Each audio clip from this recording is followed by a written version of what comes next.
ദൈവത്തിൻ്റെ ഏറ്റവും പ്രിയമുള്ളവരെ, അവിടുത്തെ സമാധാനം ഞാൻ ആശംസിക്കുന്നു. ഇന്ന് കർത്താവ് നമുക്ക് നൽകുന്ന ദൂത് സങ്കീർത്തനങ്ങൾ 66:9. അവിടുന്ന് നമ്മുടെ ജീവൻ കാത്തു പാലിക്കുന്നു, നമ്മുടെ കാലിടറാൻ അവിടുന്ന് സമ്മതിക്കുകയില്ല.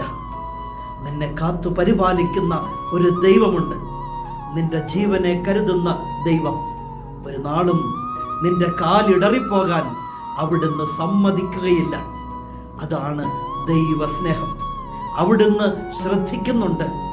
ഓരോ നിമിഷങ്ങളും അവിടുത്തെ സന്നിധിയിലുണ്ട്. സമ്മതിക്കുകയില്ല എന്ന വചനം അത്രത്തോളം സ്നേഹമാണ്. നിന്റെ കാലിടറിപ്പോകാൻ, നീ വീണുപോകാൻ നിന്റെ ദൈവം സമ്മതിക്കുകയില്ല. ആ ദൈവസന്നിധിയിൽ വിശ്വാസത്തോടെ ജീവിക്കാം. അവിടുന്ന് കാത്തുകൊള്ളും, കരുതിക്കൊള്ളും.